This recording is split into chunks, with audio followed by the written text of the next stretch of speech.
And we are officially rolling. All right.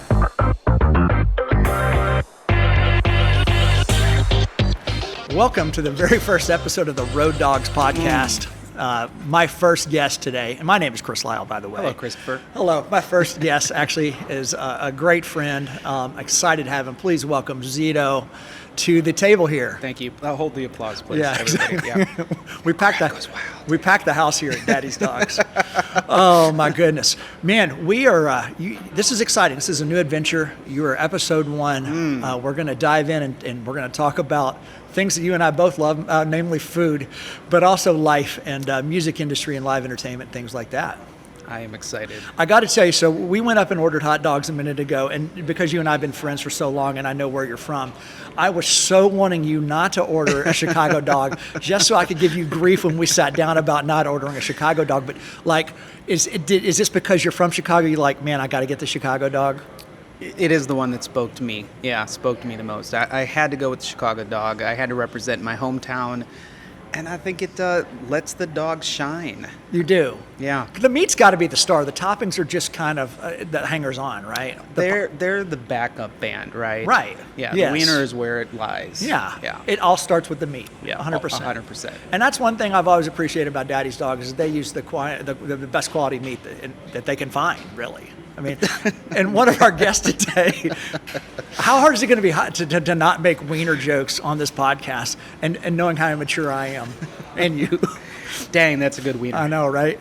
Well, I went New York style sauerkraut and mustard. Here's the best part of this is that we're filming 5 episodes today, back to back. Two funny parts. One, I'm on the shot, so the fact that I'm going to try to attempt to eat 5 hot dogs is comical. But my poor wife, when we get in bed tonight, this sauerkraut's going to kick in. It's going to be a hell of a night in the Lyle bedroom. I would like to say that this is the most wieners you've tried in 5 hours, but we both know that's not true.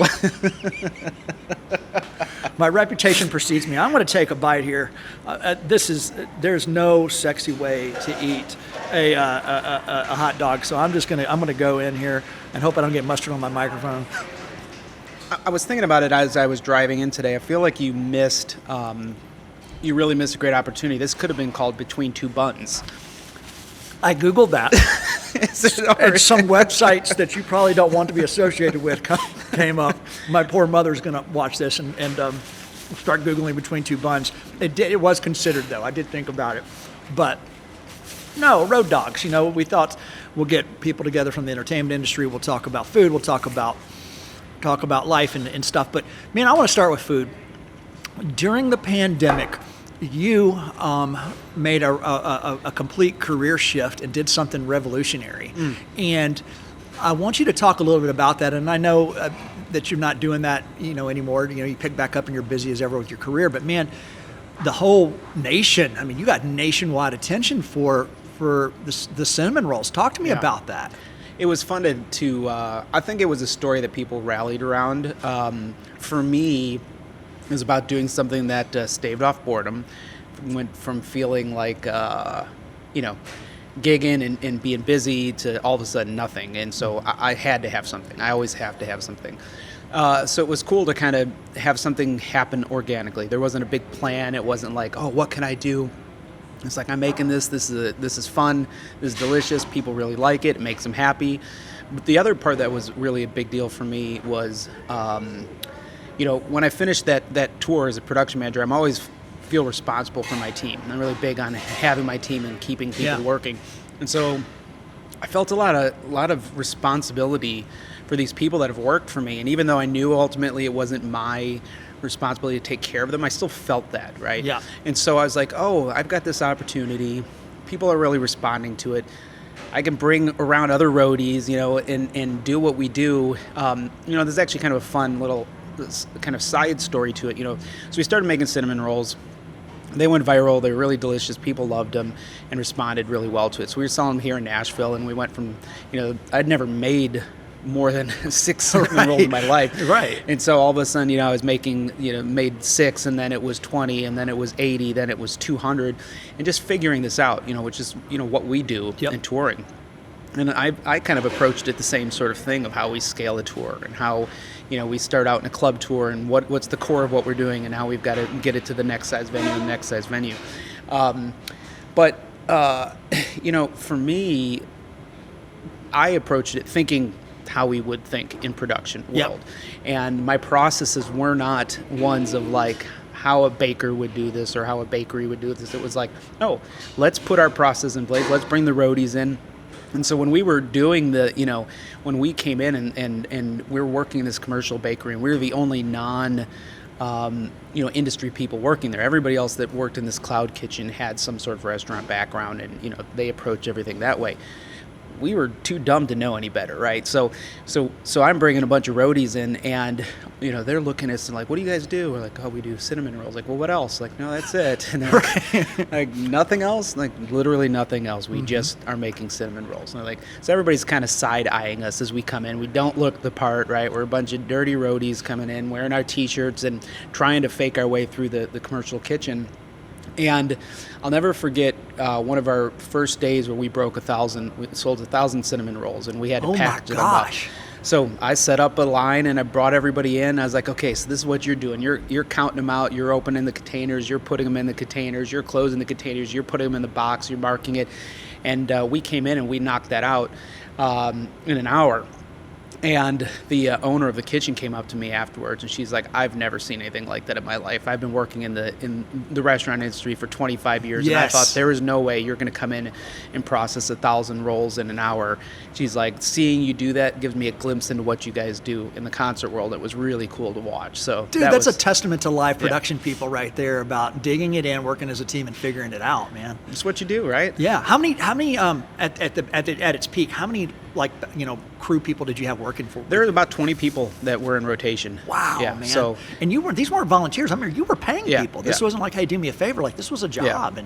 Man, I ordered some of them, and dude, I went full fat kid. Like, I mean, didn't even get them home. I think I'm over on the side of Briley Parkway. I've got icing all over me, which is typical. There's a Krispy Kreme over there, so I'm used to that look. But man, they were so good. And I know, as things picked up, obviously you had to kind of move away from that and get back to the career that you love. But man, I was thinking too, you and I have we both love food. Like, that's something we love food. I've always been a food guy. I hesitate to call myself a foodie because I'm not going to talk about the hints and notes of anything. I don't know what I'm talking about with that. But I will tell you, the most expensive meal I ever had in my life was with you. Oh boy. Okay. And you probably have had more. I know you have far more expensive meals, but I know because I know you. You may or may not remember this, but we were at, I want to say it was Nobu in Las Vegas. Yep. And I let you order, and I love sushi. And I'm like, yeah, Zito just ordered. We're gonna 50-50 this check. And then after when we got the check, I realized I'd never be able to send my kid to college. But man, what incredible! I mean, like, you said, we're going to get it's the side abdomen of a tuna that only swims in this part of the Arctic. And I'm like, it was like $30 for a slice. Yeah, I remember you looking at it and like, where's the rest of it? Yeah. Do I get a roll or a bun, or like, can I get some butter? No, it was a great meal, man, but we've definitely shared some good times. I always think, like, that is one of my favorite things about touring. I think that's kind of a beautiful thing that we get to meet over hot dogs right now. Yeah. But it could be sushi, right? Or it could be something around the world. I think that is one of the things that keeps me going. Mm-hmm. I'm a fat kid. I love food, right? Yep. So if you ask me any of my favorite cities, I can't talk about them without talking about the food, right? Right. And you go back and you're like, oh, I got to go to this spot. I got to hit this place. There's this, restaurant I want to go to, or this little street vendor that I got to hit when I'm here. Mexico City, there's a taco place around the corner from the hotel that I got to hit every single time. I think it's such a universal language, and kind of one of the things that's really cool about, as we get to do what we do, meeting people in that place. It's hard to argue over food, right? There's, I think, a universal, like, yes, this is delicious. I just got back from China, from mainland China, and we were in Chengdu, the city of Chengdu, and we went and did hot pot. So my production coordinator, I went and did hot pot. And the local told me the place to go. He's like, this is where we go. Very delicious food, very delicious. And so we go to this hot pot place, and nobody speaks any English. I mean, none whatsoever. And so doing the phone translation thing, and I bought this little translator and kind of talking through, and ultimately just tossed my hands up and said, just bring it to us. I don't know what any of this is, like trying to decipher the pictures and translate everything. I'm like, just hope that it didn't meow like 2 hours earlier. Yeah, right? well, there's definitely some. There were some things that were quite questionable when they came to the table, but ultimately, you could still. They're very proud to share that with us and to meet over this, and even not be able to speak the language. There was the language of food, which I think is really, really cool and really special that we got to have. Was that a good meal?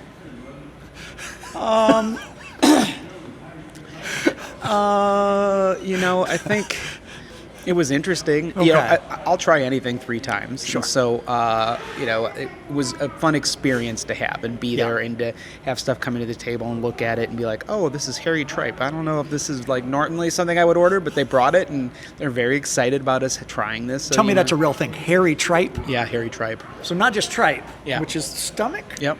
This is hairy tripe. Yep. So we're going to take what's already gross and we're going to make this thing really gross. It was gnarly, but they were excited for us to have it, so we ate it and Smile and nod, and it was kind of like, well, I did it, cool. I wouldn't say it was delicious, but it was still an amazing experience. Man, dude, your world travels have always impressed me. In fact, I taught at Belmont from 2007 to 2019, and you were my guest multiple times, and I would always have you come in and talk about international touring. That was always something, because you had, I don't know that I know of another PM that has done it as much or to the level that you have. Do you still have that love for international touring? Well, I'll answer with the opposite of that. I don't take tours unless they go international. Wow. I have no interest in touring domestically anymore. Okay. I love this country. I love the people here, but I've seen it all and I've experienced it, and it's kind of hard to get stoked about going back to Tulsa again, or my 5th show in Wisconsin, Right.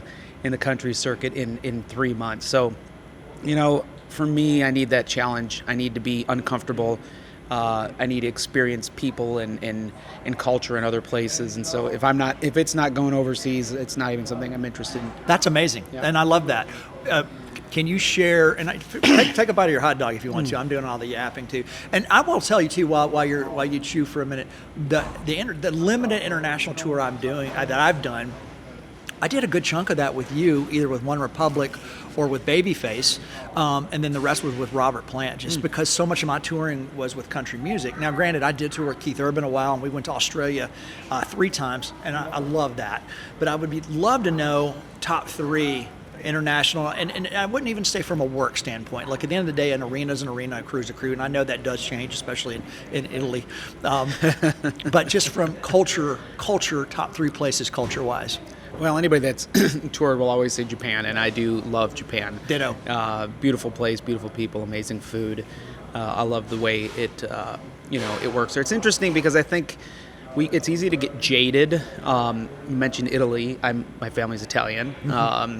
And came over, my great-grandparents, and I think some of the things that when you can get a little jaded working places, like I know a lot of people bucket list, I love vacation in Italy, it's amazing, most beautiful thing. My hot take is that things that maybe make it great for a vacation make it horrible to work. It's Sure. So when I think of Italy, I don't have these amazing feelings about Italy or the food in Italy. Right. I think about working there and the challenges of Sure. being in that market. So it sort of ruined me on that. China is a beautiful country. The food is amazing, but very, very difficult to work. I've heard those stories. I remember even when my time with OneRepublic, Eric Parker was the LD, and I remember hearing a story about them making y'all stop and open up consoles and take the backup batteries out of consoles and stuff. And I'm like, how does this even happen? How's this a thing? Yeah, they're very weird about batteries. I don't know what the battery thing is, but they're very weird about batteries. I mean, dang. Japan, though, dude, I want to touch on that because I went once. I went with Quincy Jones. You didn't do Babyface with us? I didn't go to Babyface. No, that was before you found the glory of my lighting in your life. And then Those are forgot very about dark me. times. No, I'm just kidding. See it? See what I did there? No, man, I went to Japan for 4 shows with Quincy Jones, and it was really the whole idea of the show was all these acts that he had been working with, producing and stuff, and a lot of baby bands and stuff. And so we played a mixture of Blue Note, I believe they were called, clubs, 2 clubs, and then we played in a performing arts center, and then we went to Hiroshima and played the International Peace Festival. Wow. But I had the same lighting crew at these shows, and this is what 2 things wowed me. One, that we played with an orchestra, and I had a lot of conventions, a lot of LECOs that need to be focused as part of this show. And my first show, I'm doing the LECO focus. It's probably 30 fixtures for specific band members, for specific orchestra members, and I had like a tech next to me marking every one of these down. We get to the next show, that rig was focused to a T. I didn't need to adjust a thing. Yeah. And then the second part of that, I remember being at the console, and I had board tape down because I'm old enough that I use board tape. And I'd made a mistake, and I'd taken the Sharpie and kind of scribbled something out. Dude jumps up behind me, rips off this tiny, precise piece of tape, tapes it over it just so that it's all perfect. I was like, this is next level. Yeah. Like, how do we get this here in my household? It's interesting. I've spent a lot of time in Japan, and there was a period of time I had thought about moving there and wanting to work there. I was dating this Japanese girl in like 2005 or something, and had dreams of going there. And the path for me that seemed, I was an audio guy, so the path for me that seemed the most direct was working through Claire Brothers there. And when I talked to them, they basically just said, no, like, you can't do what we do. Any American that's come here and tried to live in this way doesn't function at the level of our expectations. Sure. The 2 hours of sleep and coming in. I had that same experience that you mentioned in Japan, where we were playing a bunch of clubs and all the gear was moving with us between it. And, I said, I want to come in at 10 o'clock. In my mind, we're walking into an empty room and we're setting everything up together. They're like, oh, you don't need to come in that early. I'm like, no, we're going to come in at 10. I want to make sure we have plenty of time. What I didn't realize was they wanted to be ready for us at 10. So when we came in at 10, they had everything was set up. Oh. The risers were built, the backline was there, the mics were on. It was completely done. Yeah. So, me insisting on coming at 10, thinking we're going to work through things, we basically walked into a show-ready situation at 10 o'clock. And I'll never forget, we had this organ player and keys player, and he had this set of little disposable earbuds, right? Uh-huh. And he had replaced the tips and didn't see a trash can anywhere around. And so he just set them on his organ. And the next day when we came in, they had taken them, collected them, moved, and then set them in the exact same spot on it. And he was like, I couldn't find a trash can. So they had gone and polished them, and like, dude, the work ethic, oh my gosh, it's so amazing. Where are you? What are you working on now? So I just finished OneRepublic in China. I fly out today. I'm doing Jonas Brothers, heading down to South America. Nice. And then coming out of that and doing Hillary Duff's comeback tour this summer. So, oh, wow. You got a full plate, man. It is busy, yeah. You got a very full plate. And I know you spent most of the past 2 years with Green Day, right? 5. Was it that long? Yeah. Wow. Yeah. I lost track of time. Yeah, they hired me in 2020. We finished up fall of... They hired me in 2020. Obviously, we didn't do any touring that year. It's a good year to start touring. It's a great year to start touring. Especially if it's a salary gig. That's solid. And then we did 2 full global stadium cycles, and then finished up in October 25. The guys are taking a year off. And so I went from that into Mr. Roll, Mr. Jelly. Yeah. And from that into OneRepublic and everything else. Yeah, it's busy. The Jelly Roll tour, didn't try to convince you for any face tattoos or anything? I had that struck from the contract. Yeah. I figured there was a dude backstage just ready who, if you walk by, he jumps up and throws one on you or something like. But hell, by the end of this series, I may get a hot dog tattoo. We'll see. We'll see how it winds up. We'll see where it is, too. Tail of 2 wieners. So jumping tour to tour like this, man, it's kind of like reinventing the wheel every tour cycle. Do you love that part, or is that tedious and painstaking? I think a little bit of both. It has taught me, because I have worked for so many different bands over the years, and jumping in, doing these fill-in things and coming in short term, on a gig. It's taught me to quickly prioritize what's important Sure. In the camp and the organization. Because it's my 26th year of touring now, as much as we would love to say that like it's always done this way and there's like some sort of norm, I've been doing long enough to know that every band has a different way of doing things, right? And every organization operates differently. Yeah. And they all have different priorities. What was a priority to Ariana on her tour that or her must-haves, non-negotiables, the biggest crisis that could happen, other artists come in and not care one lick about, right? Green Day, those guys are rock stars. They're freaking awesome. You could put Billy Joe on a stage with 2 lights and he wouldn't even notice, right? He could give no fucks about that. Yeah. He would come in and be like, just do his thing, right? Because that's his job. But he had other priorities. If there was no flames or no pyro, right? We can't have a Green Day show if we don't have flames and pyro like that. So that was the priority for them. And you could have another act that's like, they could care less if you struck the confetti or the flames or the special effects, right? But if they didn't have the AC that day and the building was too hot, it was the end of the world. So you have to quickly get to the bottom of that with every artist you come in with and what their priorities are and what they care about and push those things forward. You're right. I mean, it's funny, even as I look as a lighting designer, as I look back on, I've hit my 35th year doing lighting design this year. Wow. It's, super proud. I know I don't look that old. Congratulations. Yeah, thank you. We'll see. Hopefully I got another. I mean, I'll be happy for 10 more, 15 tops. Do you want to do it for... Yeah, I still love what I do. I love what I do, man. I feel grateful to wake up every day and truly and excited about the projects I have in front of me because everything's different. I'm at a point where I still do some tour design. I've got a couple tours out, but I've also do a lot of festivals and special events, and everything just feels different. And so I've enjoyed this phase of my career. What do you still love about it? It's a creative outlet. Okay. I enjoy creating.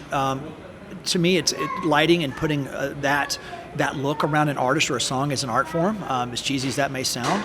I still love the travel side of what we do. I still love adventure. And I've always been a music fan too, so I enjoy this career's always given me those 3 things: music, art, and travel. That's what has always drawn me into this, and I couldn't have imagined myself doing anything else. Right. And it's been a good career to me, man. I've been given the opportunity to do a lot of cool things that. And I don't take that for granted. I lit the inauguration, and I've worked on, big sporting events, and I've even put my production manager hat on a time or two. So I just love the industry, and I love. What else I love is the people. Right. I've said this before. We are the island of misfit toys. You look at every one of us that work in this industry are a little off. A little. We're a lot off. Yeah. Bunch of mercenary pirates. Right. And I've always, that's been me since childhood. I've always just been a different kind of dude, and I feel like I've found my people. Yeah. Like I wasn't made for an office. I wasn't made for the corporate lifestyle. These are my people, and I love getting to do cool, fun things alongside of them, man. You know? There's definitely a tribe, right? Right. And you can recognize that in other people at the end of the day. Like, you'll be in an airport and you're like, I think they're a roadie. Right? Yeah. I think they're a roadie. I'm going to go talk to them. Especially when they're new and still have their laminate on. And we get to go shame them. Oh, yeah. But no, you're right. We're Shannon, my wife, has gotten to the point now where she will be sitting in an airport or a restaurant. She goes, "Oh, it's your people." Like somebody comes in with all black on, and she goes, "Oh, it's your people." I'm like, "Yeah, it's our people." It is our people. It is our people. It's what we and are. most of us are wearing free swag. Yeah, exactly. Bandit lights, right? Yeah. Whatever the tour shirt is. It's what our closets are full of. But that's Strickland hits up if you're looking for sponsorship. We'll take the Bandit shirts. Yeah. Bandit come sponsor our hot dogs here. Like.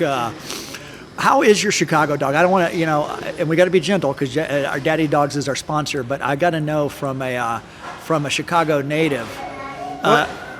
It's a different experience. So it's definitely not the traditional Chicago dog. No, it's not a Portillo's. The grilled dog is really nice. So it adds a texture. This is probably how I would make it if I was making it for myself.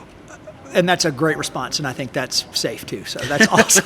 No, you know what else? This is another Zito food story, and I can't remember if we were out with Currington or OneRepublic. We did so much, Babyface. We did a lot together. We were in Chicago, and again, knowing that's your hometown, you made a point like we're getting Portillo's for after show. We're getting Portillo's for after show.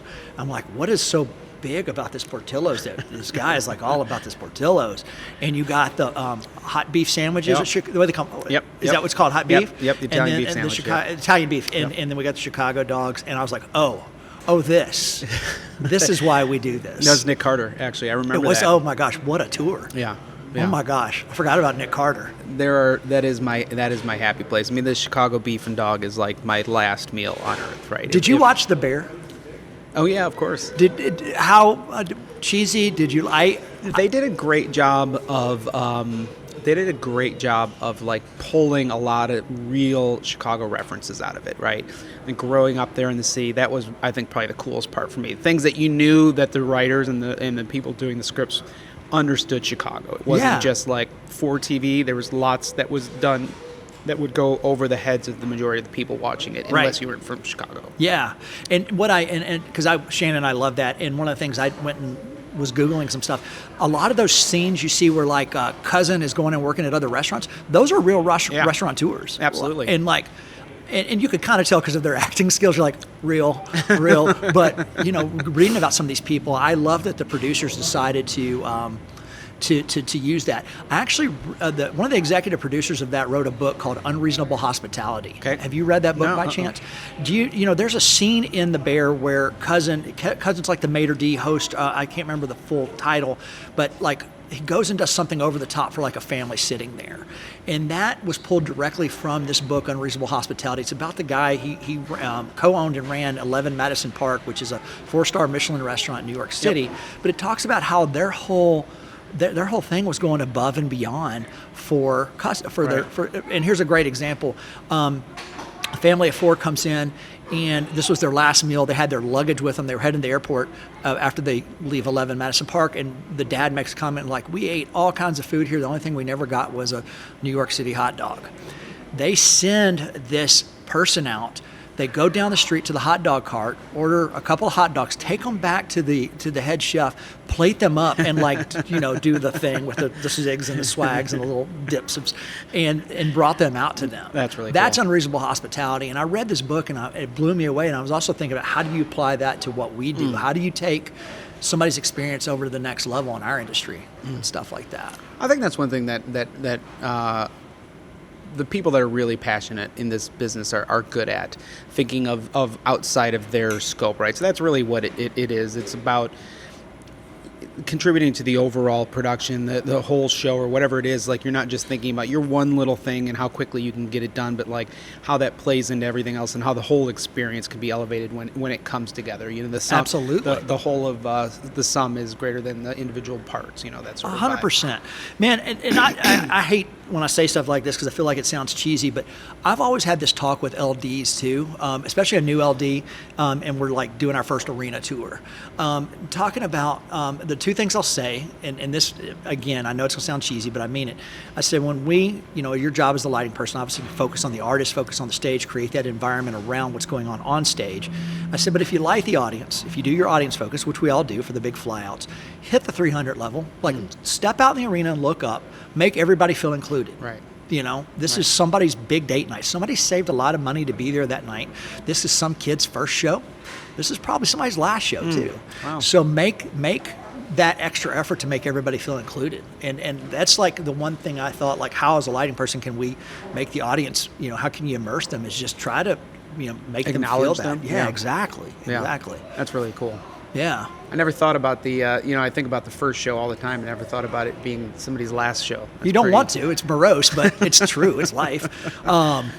Man, I was thinking about too, I was with you during a very interesting part of your career, because when I met you on Babyface, which we could do a whole podcast of Babyface stories. I love the guy, by the way. Yeah, I me think too. What a great man. Yeah. But I was with you when you made the transition of dual roles into one role. Yep. And that was hard for you. Yep. Yeah, for you sure. were PM and front of house. Yep, correct. And then you had to make a decision. Talk to me a little bit about that. I remember talking to one of my mentors, Jimmy Pentnato, and I was really excited to do. He had been a production manager with me when I was on Backstreet Boys, and I look up to the guy in so much, and so he's definitely been one of my mentors. And so he had done this stint where he was a Live Nation rep, and he was working in Pennsylvania there, and he was doing one of our shows coming through in OneRepublic, and I was really stoked to come through. I had, emulated a lot of things that I liked about what he did, and I was excited to work with him and for him to see it. And I remember sitting down with him when, either right before the show or right after the show, and it was like, hey, I want to get your input. I want to get your feedback. And he said to me, he's like, he's like, you are incredible as a front house engineer. And he's like, and you're doing incredible work as a production manager. And the time has come for you to pick one. Wow. He's like, you don't understand how limiting your scope has been, how much you're limiting yourself here, and you can't execute 2 gigs at 100%. One is always going to suffer. Sure. And I didn't want to acknowledge that at the time, but he was right. I didn't realize, that, one of the first things that was interesting for me when I stopped mixing, the last show I mixed with OneRepublic was opening for U2, and I was like, okay, this is a good one to drop the mic, to walk away from. And I think what I didn't realize was how limited my bandwidth was. Every single moment was occupied with something. Sure. And when all of a sudden I didn't, have the show to occupy my time, I wasn't mixing the show. I didn't have to go out and do the line check and the sound check or whatever it was. And I had that time in the office, and it was quiet during the show, and the show's up and running, and everything's happening. It's like, oh, I actually can take a breath. I can step back, and I can look at everything here and really make sure I'm not missing anything. I didn't realize how much I was operating at capacity. Yeah. The other thing that was interesting at me from a career standpoint is that I think there's this. It's interesting when you can execute 2 jobs like that, and you're doing 2 jobs. You're doing production or tour manager or whatever it is in front of house and monitors, or LD in production or whatever it is. It's interesting because you're operating 2 different distinct positions, and you feel like the 2 of them should bring more value combined. But what I realized is that it was actually it was the opposite. The opposite was true for me. I was being viewed as less because I was doing 2 jobs. Oh, wow. And so I immediately took my resume, I deleted all the front of house off of it, and just had the production, the single gigs, tour manager, production manager, and just took the front of house part off. And immediately I was up for the gigs that I wanted to get. The money went up. Everything progressed further, and I was like, oh, that was actually limiting me. I thought that was something that kept me working, but it was actually, in my case, I think for a lot of people, something that was limiting me. Wow. You are perceived different by the people that hire you when you're in that way, the 2-role thing. Yeah. And they tend to take advantage of that situation. And there's always a thought of well, we're only doing this because we have to, because we want to be cheap, or there's the budget constraint. Yep. Nobody goes, well, that's the right thing. The right thing is just to have 2 guys or 2 girls, doing 1 job. Sure. So it was a huge thing for me in my career that blew it wide open for me, and I never looked back after that. And you don't regret it at all, huh? No, the only thing that gets, no, I don't regret it. It was the right path for me, and it proved that way. It was immediate for me. The work increased, the money increased, everything increased. I think, okay, wow. I was like, we're taking drum lessons here. Daddy's dogs. That's amazing. The ASMR version. Yes. Here, I'll just eat a little. Yeah, eat a tot. Here, yeah. Well, we've only got time for a few more questions, but man, I want to dive back into just a couple of non-entertainment related topics. What are you watching right now? I actually don't watch a lot of TV. Good for you. Don't watch the news. It's depressing. I mean, if I'm watching TV, it'll be a series like I love Top Chef and cooking shows and things like that. But I don't watch anything on planes. I just read. It's my time, so I read a lot of books. But yeah, I don't watch a lot of TV shows ultimately. I love that actually for you. You're probably a smarter man for. All right, best meal you can cook at home. What is your number one go-to that you knock out of the park? You give me any piece of meat, I'll knock it out of the park. Okay. I can grill, I can smoke, I can roast, I'm a great cook, and I love cooking global fare. I have, a smoker outside, a grill outside, a charcoal grill outside. I have a wok burner. I bought a high-end wok burner because I love cooking Asian food, so I'll do Thai or Chinese it's that's my happy place. Well, dude, I know we've had the chance to spend some time together as friends at like the lake house and stuff. When you and Aaron Kimsey's come down, we always have a great time. Well, I get to enjoy it because I get to just let y'all cook because I'm a very mediocre cook, although I love food and do enjoy cooking. I'm not on y'all's level. I just recently introduced or found the meat cleaver, like pounding. Never had owned one, never realized you really should be doing that. Changed my grilling completely. You beat your meat before you put it on the grill? I do, very roughly, coarsely. And then you got to get it out there and just throw it out on the hot flame and see what happens. Okay. Some of my favorite memories, though, have been at your house on the lake. It's such an amazing time. Man, it's a special place. It's my happy place, and got to get you back out there soon. Dude, so grateful for you being here today. My first guest. This is huge. I don't take this lightly. I hope you had fun. I love it. I also want to thank Daddy's Dogs for being our sponsor today. They've been super great, hooked us up with all the hot dogs and tater tots. It's going to be a long day of eating hot dogs, but we're going to get through it. We got 4 more to go, my friend. 4 more to go. But, man, thank you for being here, dude, and can't wait to catch up again more soon. Yeah, love you, buddy. Love you.